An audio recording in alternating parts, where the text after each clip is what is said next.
These ain't glorified gang related or prison stories, man. These is lived experiences. Welcome to the Swang Glow Podcast Show, Dude Rod Cree. Now look, man, I wanna bring this little story to y'all, you know what I'm saying? It took place probably in the year, I'm gonna say in the year in between 2013 and up, right? Now, the reason why I say that is because it leads into me meeting this guy who had happened to be a Southside Hispanic male, right? In the prison, SADF Corcoran State Prison, right? The CR. Now, bam, this guy went by the name of Cubby. Cubby, I believe, was from Compton, CVL. Dressay, right? I think they're like seven O's, right? So anyway, I believe this is where Cubby was from. Now, Cubby had a lot of wiggle room up there in that prison. He was able to get pretty much from building to building all over that yard. Now, mind y'all, this is a level 4 maximum 180 design prison, meaning it's hard to maneuver around when you are secure like that. You know what I'm saying? It's 8 buildings on the yard with a wall going down the middle of the entire yard, splitting the yard in half. 4 buildings on one side of that wall, another 4 on the other side, right?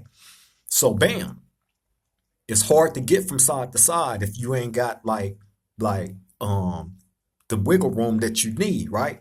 Now the guy Cubby was a Mac, one of the Mexicans head Mac rep guys. So he was able to get from building to building all day, every day.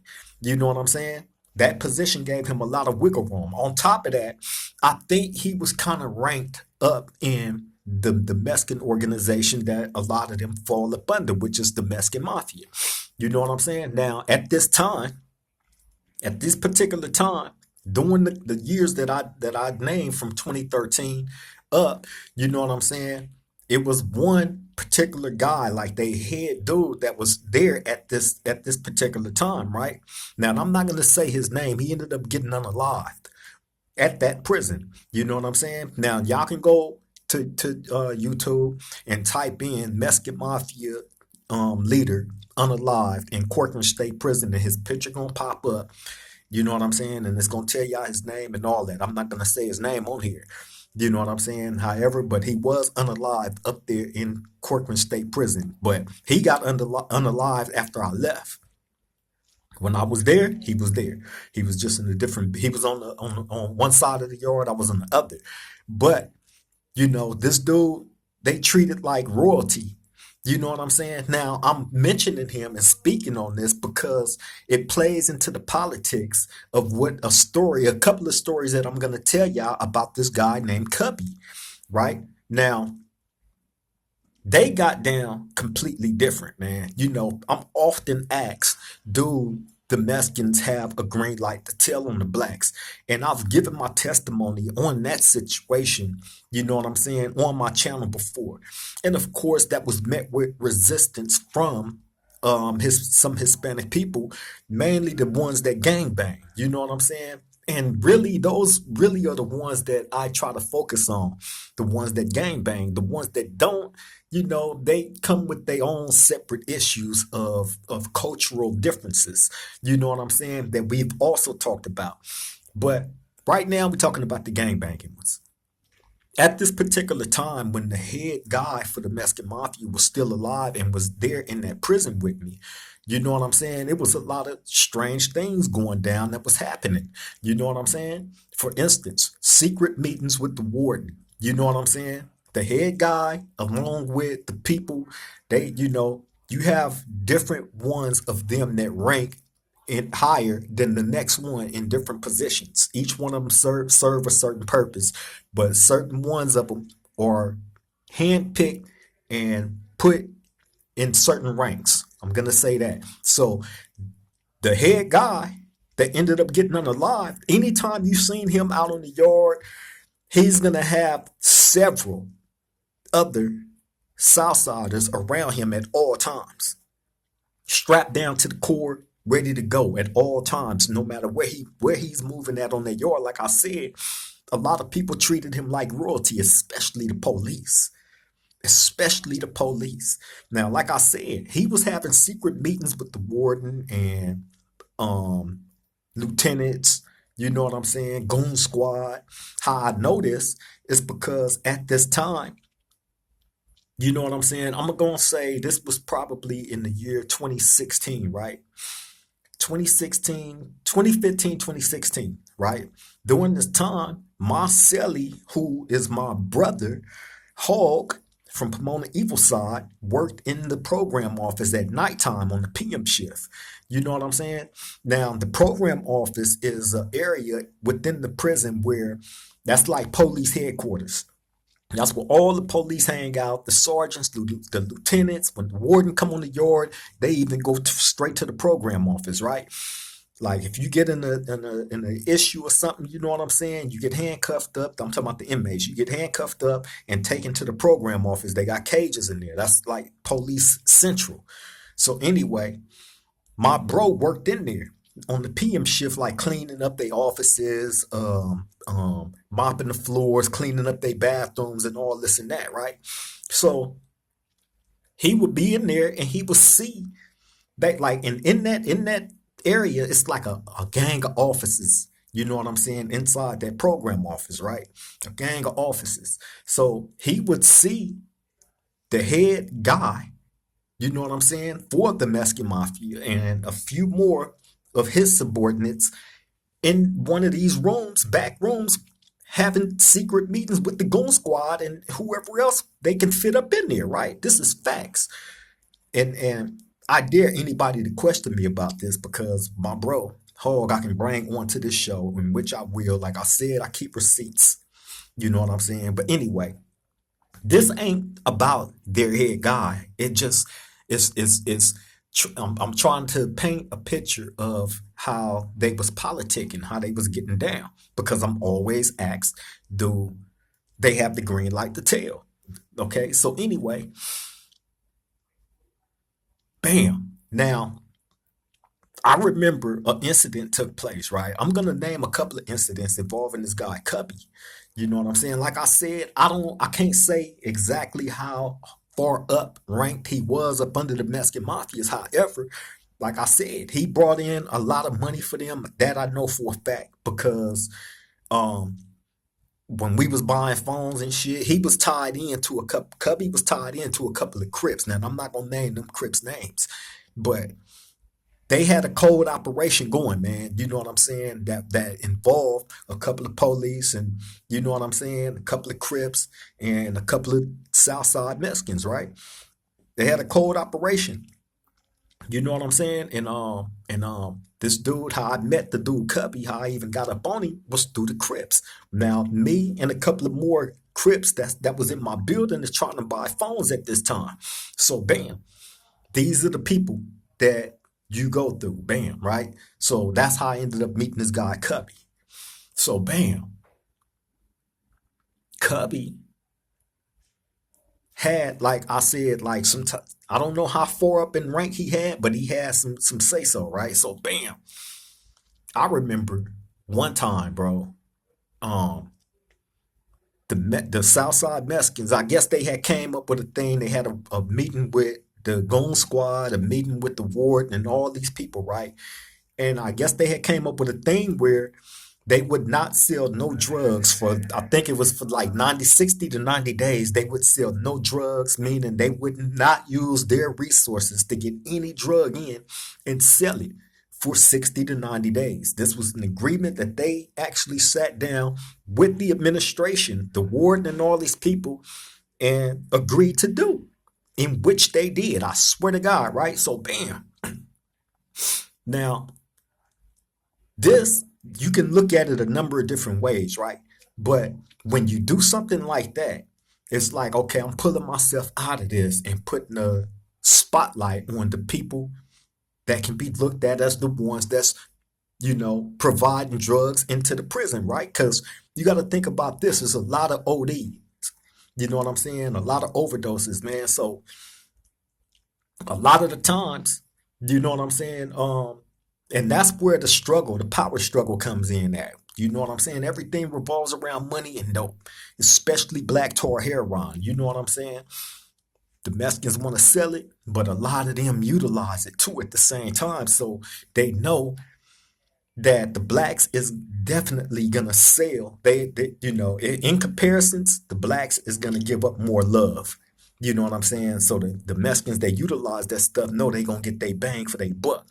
In comparisons to dealing with one of their people, they're gonna get shortchanged every time. That's been a lot of their complaints over the years that I've heard from them. So anyway, they in agreement with the administration, they're not gonna sell no drugs for 60 to 90 days. So bam, I remember this incident. I spoke about this before, but I didn't go into complete detail about this specific person, Cubby.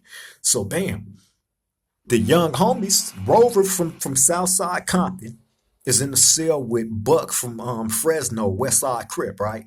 Now, I don't know what these dudes got going on. These the young homies and all that, but I don't be in people business. So I don't know, you know, what they doing, right? But I do remember this one particular day.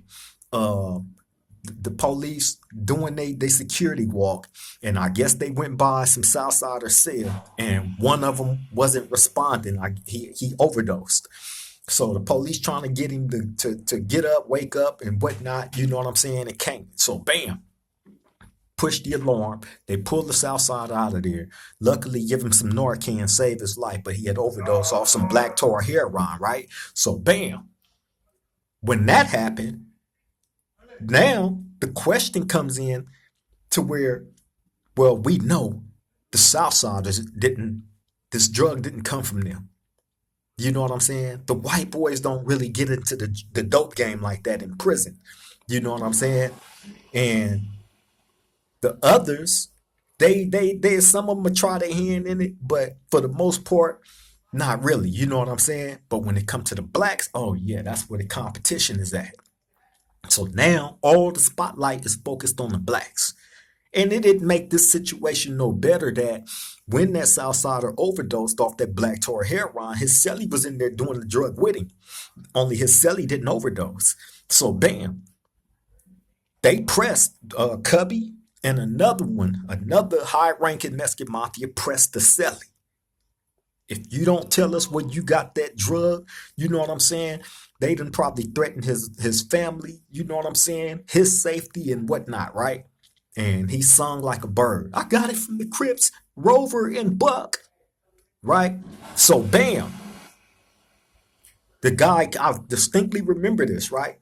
Bam, that day, later on that day, after that Southsider overdose, Cubby and what just so happened to turn out to be the guy that ended up unaliving the head guy that was there at this time from the Mexican Mafia. Cubby and this guy come and talk to me, right? Come straight in there. Hey, can we have a word with you real quick? Sure. Bam. So me and that other guy sit down me, Cubby, and the other guy sit down at the table, right? Two Mexican Mafias. And they tell me just like this, hey man, look, we know that it was some of your people that sold my homeboy that drug that made him overdose. You know what I'm saying? Or at least that's what we was told. But what the person that told us this, like, we believe that he's not lying to us. You know what I'm saying? And he told us that it was some Crips, some of your homeboys that's in here is the ones that sold it to him. Can you please holler at them and see if they, So I was like, in my head, I'm like, that's like some police type of shit, right? But I'm like, you know what? Being that I wanted to alert the homies that these dudes, these essays is on them, off the top, my brain is thinking like it's finna be some telling. Point blank, period. If they coming over here questioning this, the police is finna get involved. So bam, when they tell me, bam, I'm like, all right, hold up. So I go holler at the young homie Rover and them. Hey, bro, look, woo, I run everything down to him that was said to me by these dudes, right? So they looking like, oh, they like, nah, we ain't selling nothing and this and that and blah, blah, blah, right? So I'm telling them, like, look, I don't know what these dudes got going on, bro, but y'all better be on point with everything. right? So they was like, all right, give me a couple of minutes, and then when these dudes leave, I'll come back. So I'm like, all right. So bam, I go back, Cubby and them, hey bro, like nah, they said they didn't have nothing to do with none of that, and whoa, whoa. So Cubby look at me and like smirk on with a smirk on his face, right? He like, oh, is that right? He like, all right. He say, hey, do you mind if I go have a word with him real quick, and then we finna get up out of here? I'm like, sure, go ahead. Bam, he go over there, ask him pretty much the same thing. Same response. They leave, right? So as soon as they leave up out of there, the homie slide me everything that they had up in there. Bam. I take it where I take it. Bam. I swear to God, probably 2 hours after that, here come the goon squad. Here come the goon squad, right? Run straight up in there and smack the homie Rover from Southside Compton and Buck from Fresno, from Westside Fresno, right? They sellies. Goon squad run in there and smack them. They the only ones that the goon squad go in there and search. This is hours after the guy Cubby from CVL, Compton Vadio Local 70, you know what I'm saying? And the other Mexican Mafia guy come and ask me about this situation. You know what I'm saying? And they made it very clear. Well, we knew it wasn't none of our people because they not allowed to sell no dope. They said this out their mouth, in which we had already had heard about this because of all the secret meetings that they was having with the administration.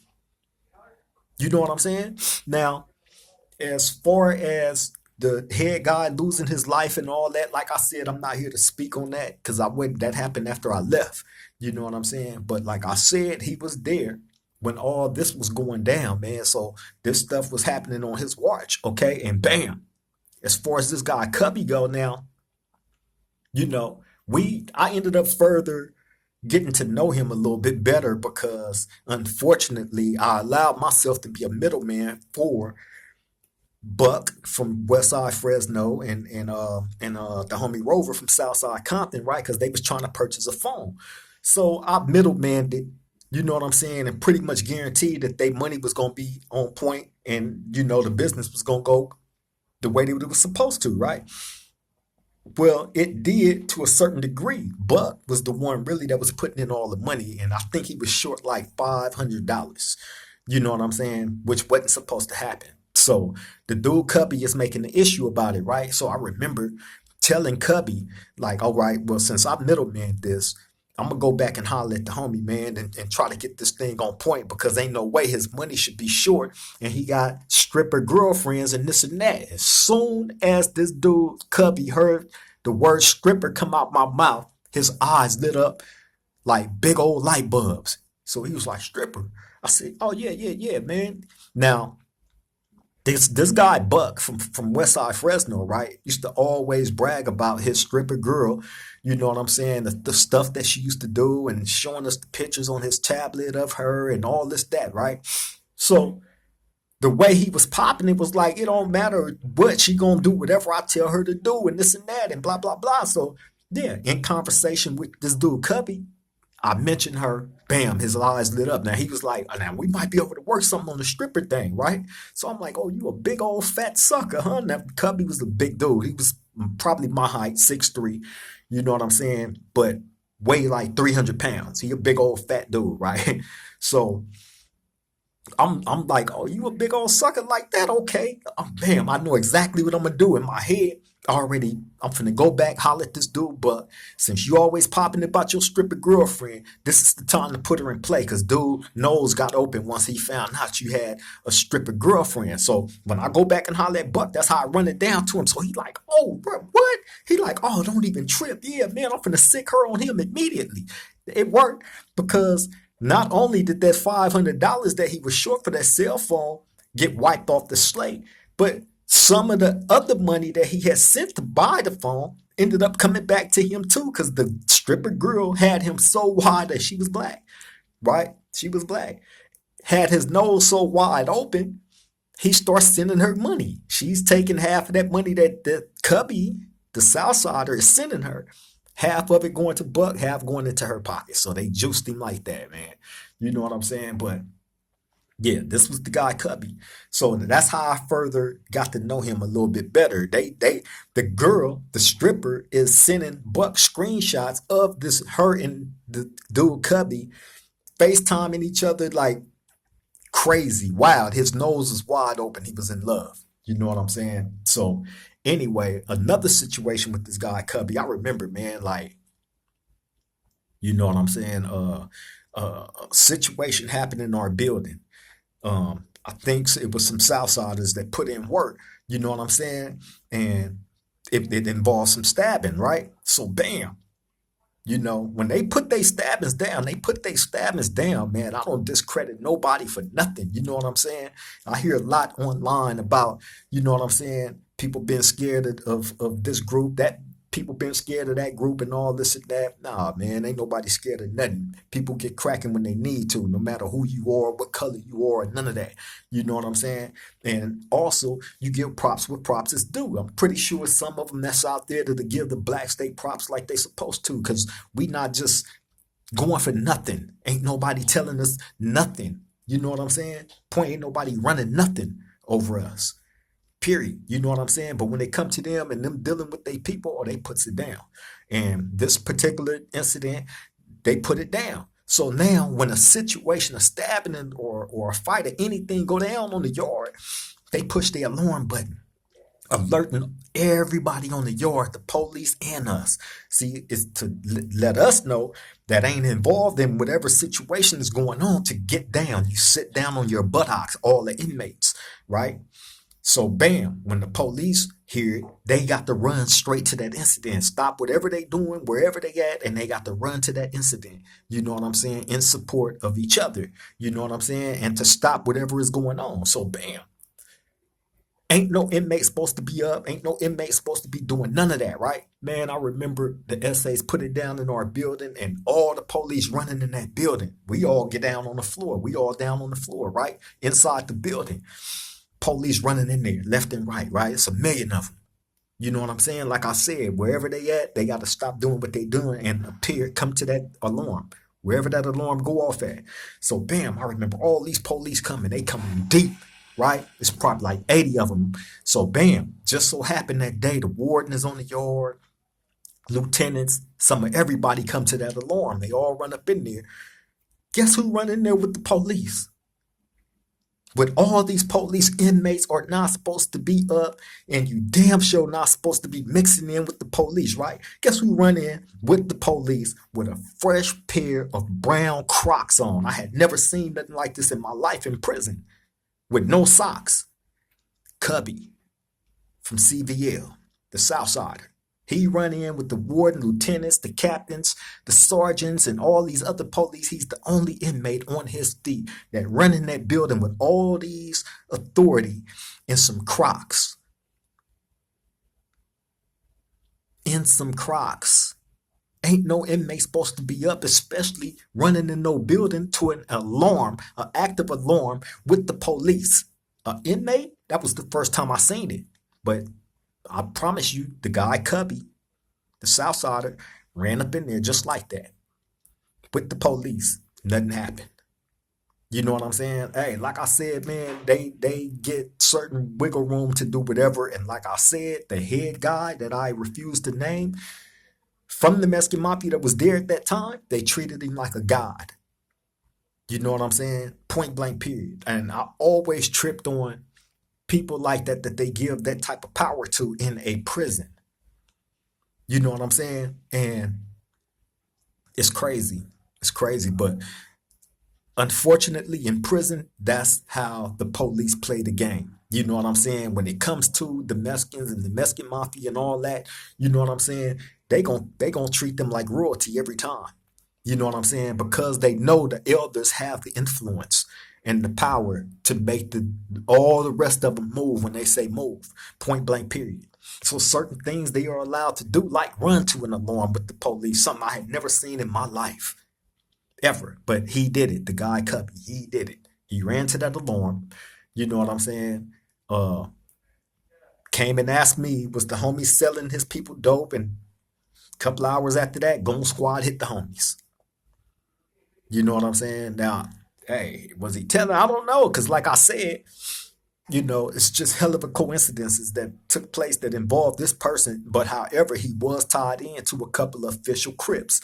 You know what I'm saying? That was straight, that had reputations of their own. You know what I'm saying? And they, like I said, they was working together when it came to selling cell phones and was tied in with certain police. Hey, it was crazy. It was crazy. You know what I mean? But yeah, man, I just wanted to share y'all that story because I'm always asked about how I feel about the Southsiders, Mexicans having the green light to tell on blacks. You know what I'm saying? And like I said, I spoke about this situation before. I just ain't named names, but now I've named a name, a couple of well, a name. You know what I'm saying? Of somebody that was actually in a prison with me that done things that I described, and I got receipts. I got receipts. Point blank. Period. You know what I'm saying? But yeah, man. Hey, crazy work.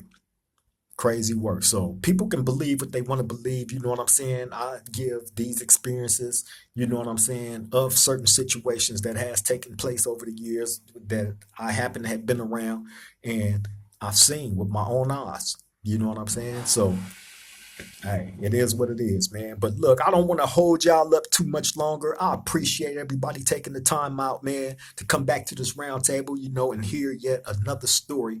You know what I'm saying? That is not to be glorified. It's to wake your game up.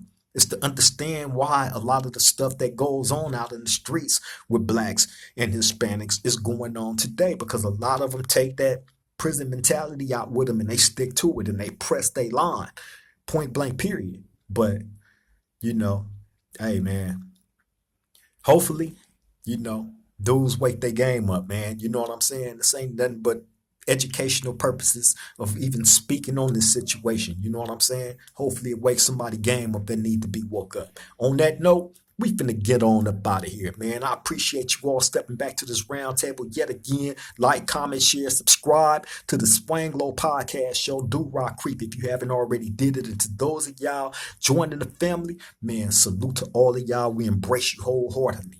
Welcome to the family. You know what I'm saying? On that note, I'm gonna get up out of here, man. Y'all take care, stay safe, love and appreciate each other while you can. Tomorrow is promised to no woman or man. On that note, I'm finna get up out of here. Till the next time we meet at this round table, love all y'all. Triple gang.